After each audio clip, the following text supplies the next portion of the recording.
बिस्मिल्लाहिर्रहमानिर्रहीम। Welcome back to Annie's lectures. आज की वीडियो में हम लोग डिस्कस करेंगे एक्सरसाइज 2.4 का क्वेश्चन नंबर 8, 9, 10।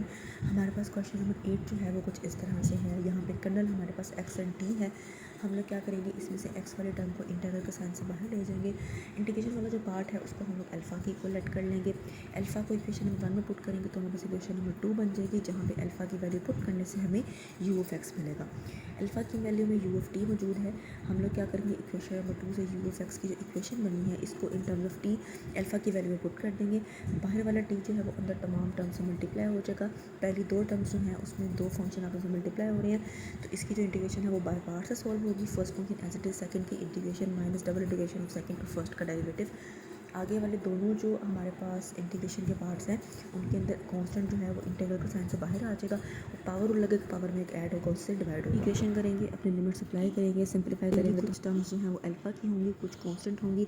अल्फ़ा वाली टर्म्स को हम लोग एक साइड पे ले जाएंगे, उसमें से अल्फ़ा कॉमन ले लेंगे। दोनों तरफ हम लोग एलसीएम को सोल्व करेंगे और अल्फ़ा को यहाँ पे रख के पूरी टर्म को दूसरी तरफ जाके मल्टीप्लाई करवा देंगे, तो हमारे पास कैंसिलेशन होगी। ठीक है, और अल्फ़ा की वैल्यू में बस π/2 आ जाएगी। इस अल्फ़ा की वैल्यू को हम लोग इक्वेशन नंबर 2 में पुट करेंगे। इक्वेशन नंबर 2 हमारी कुछ इस तरह से थी कि u of x is equal to sine x cos x minus π/2 x plus x alpha. Alpha भी π/2 है तो π/2 एक्स बन जाएगा, वो पॉजिटिव है वो नेगेटिव है, कैंसिल हो जाएंगे। आपके पास सिर्फ sine x plus cos x बचेगा, वही इस क्वेश्चन का आंसर होगा। क्वेश्चन नंबर 9 डिस्कस कर लेते हैं। यहाँ पे हमारे पास सबसे पहले हम लोग कर्नल को सेपरेट करेंगे। एक्स जो है वो इंटीग्रल के साइन से बाहर आ जाएगा। इंटीग्रल पार्ट जो है उसको हम लोग अल्फ़ा के इक्वल लेट कर लेंगे, इक्वेशन नंबर 1 में पुट करेंगे। हमारे पास इक्वेशन नंबर 2 बन जाएगी जिसमें अल्फ़ा मौजूद है और अल्फ़ा की वैल्यू फाइंड करने से, यहाँ पे पुट करने से हमें यू ऑफ एक्स मिलेगा। अल्फ़ा की वैल्यू में यू ऑफ टी मौजूद है, यू ऑफ एक्स वाली पूरी इक्वेशन को इन टर्म्स ऑफ टी यहाँ पे पुट कर देंगे। इंटीग्रेशन जो है वो लीनियरिटी प्रॉपर्टी को होल्ड करती है, तो यहाँ पे तीनों की इंटीग्रेशन हम लोग सेपरेट कर देंगे। फर्स्ट वाली जो हमारे पास टर्म है वो सीकेंड टी टेन टी है, जिसकी इंटीग्रेशन सीकेंड टी होती है। यहाँ पे आगे जितनी भी टर्म्स है उस पर पावर रूल लगेगा और कॉन्स्टेंट जो है वो बाहर आ जाएगा। पावर रूल लगा के हम लोग अपनी लिमिट्स अप्लाई करेंगे, इसको सोल्व करेंगे। टर्म्स हमारी अल्फ़ा में आएंगी, कुछ टर्म्स हमारी कॉन्स्टेंट होंगी। जो अल्फ़ा में होंगी उनको एक तरफ ले जाएंगे, अल्फ़ा कॉमन ले लेंगे, दोनों तरफ हम लोग एलसीएम को सोल्व करेंगे। सोल्यूशन हो जाएगी और अल्फ़ा की वैल्यू 1 के इक्वल आएगी। इसको पुट करेंगे इक्वेशन नंबर 2 के अंदर। इक्वेशन नंबर 2 में हमारे पास secant x tan x plus x minus x alpha था, तो एक्स जो है यहाँ पे अल्फ़ा जो है वो 1 है, 1 एक्स से मल्टीप्लाई होकर एक्स बन जाएगा, नेगेटिव एक्स आ जाएगा और पॉजिटिव एक्स पहले से मौजूद था, आपस में कैंसिल आउट हो जाएंगे। आपका आंसर सीकेंड एक्स टेन एक्स आएगा। क्वेश्चन नंबर 10 डिस्कस कर लेते हैं। ये क्वेश्चन बाकी तमाम क्वेश्चन से थोड़ा सा मुख्तलिफ है, क्योंकि इसमें हमारे पास जो कर्नल है वो एक से ज़्यादा टर्म्स के ऊपर मुश्तमिल है। इससे क्या होगा कि हमारे पास जो कर्नल है उसको हम सेपरेट करेंगे तो हमारा इंटीग्रल पार्ट जो है वो भी सेपरेट, एक से ज़्यादा इंटीग्रल पार्ट आएंगे तो हम लोग एक से ज़्यादा ही टर्म्स लेंगे इंटीग्रल पार्ट के इक्वल लेट करने के लिए। कर्नल हमारा यहाँ पे 1 प्लस एक्स माइनस टी है, 1 प्लस एक्स सेपरेट हो जाएगा, माइनस टी सेपरेट हो जाएगा। ठीक है, बाहर जो 1/2 है ये हमारा लैम्डा है, ये दोनों टर्म्स के साथ जो है वो मल्टीप्लाई होगा। 1 प्लस एक्स चूँकि कॉन्स्टेंट है तो वो इंटीग्रल के साइन से बाहर आ जाएगा। टी जो है वो इंटीग्रल के साइन के अंदर ही रहेगा, क्योंकि टी जो है वो फंक्शन है जिसके साथ हम जो है इंटीग्रेशन को डिफाइन कर रहे हैं। तो यहाँ पे हमारे पास क्या होगा कि जो 1/2 1 प्लस एक्स वाली इंटीग्रेशन है इसको हम लोग अल्फ़ा के इक्वलेट कर लेंगे। जो 1/2 वाला जो दूसरा इंटीग्रल पार्ट है उसको हम लोग बीटा के इक्वलेट कर लेंगे। ठीक है, करना क्या है, इन दोनों की वैल्यूज़ को इक्वेशन नंबर 1 में पुट करने से इक्वेशन नंबर 2 बनेगी, जहाँ पे अल्फ़ा और बीटा की वैल्यू पुट करके हम लोग यू ऑफ एक्स का आंसर फाइंड कर लेंगे। अगेन अल्फ़ा बीटा दोनों में यू ऑफ टी आ रहा है, तो हम यू ऑफ एक्स को इन टर्म्स ऑफ टी इन दोनों में पुट कर देंगे और इन दोनों की वैल्यूज़ को फाइंड करेंगे। क्वेश्चन बहुत ही सिंपल है, आपकी इंटीग्रेशन बहुत ही सिंपल है, पावर रूल से यहाँ पे तमाम इंटीग्रेशन सोल्व हो जाएगी। आप लिमिट्स अप्लाई करेंगे, अपने आंसर को फाइनलाइज करेंगे। फिर सबसे पहले हम लोग अल्फ़ा के लिए सोल्व करते हैं, तो अल्फ़ा यहाँ पे हमारे पास इस तरह से लिखा हुआ है। तमाम टर्म्स को हम लोग सेपरेट कर देंगे, इनकी इंटीग्रेशन सेपरेट हो जाएगी।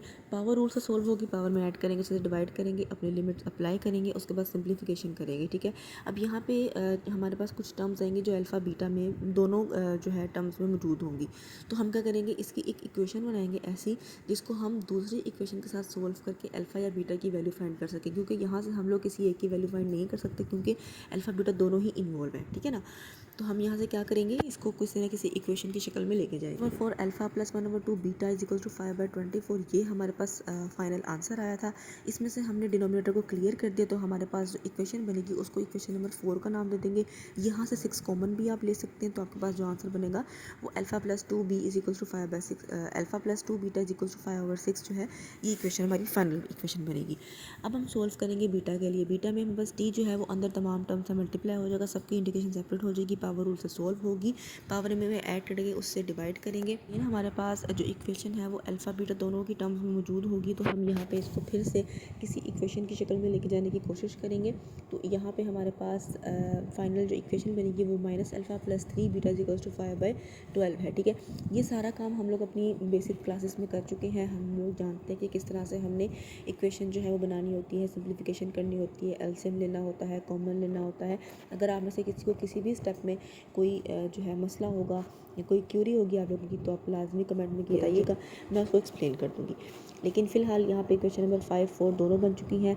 अब हमने इनको इस तरह से सोल्व करना है कि हमारे पास अल्फ़ा बीटा की वैल्यूज़ निकल आए। तो इन दोनों को ऐड करने से हमारे पास बीटा की वैल्यू निकलती है। इन दोनों को ऐड करेंगे हमारे पास, तो बीटा की वैल्यू 1/4 आ जाएगी। अब उनकी वैल्यू आ चुकी है, तो हम इसको पुट करेंगे इक्वेशन नंबर 4 या 5 में, ताकि हमारे पास अल्फ़ा की वैल्यू आ सके। हम इसका plus 2 beta is equals to 5/6, ये हमारी इक्वेशन नंबर 4 थी। इसमें हम बीटा की जगह पे 1/4 पुट कर देंगे, तो हमारे पास अल्फ़ा का आंसर 1/3 आ जाएगा। अब हमने बीटा अल्फ़ा दोनों की वैल्यू फाइंड कर दी है, इसको हम इक्वेशन नंबर 2 के अंदर पुट करेंगे। इक्वेशन नंबर 2 हमारी कुछ इस तरह से थी, x² minus 1/6 x minus 1/24 plus 1 plus x/2 alpha minus 1/2 beta. यहाँ पे अल्फ़ा में हम लोग 1/3 पुट कर देंगे, बीटा में 1/4 पुट कर देंगे। 1 प्लस x/6 जो है इसको एक्सपेंड करके 1/6 और x/6 कर देंगे। x वाली टर्म्स को सोल्व करेंगे, कॉन्स्टेंट वाली टर्म्स को सोल्व करेंगे, एलसीएम लेंगे, हमारे पास आंसर जो है वो सिर्फ x² आएगा।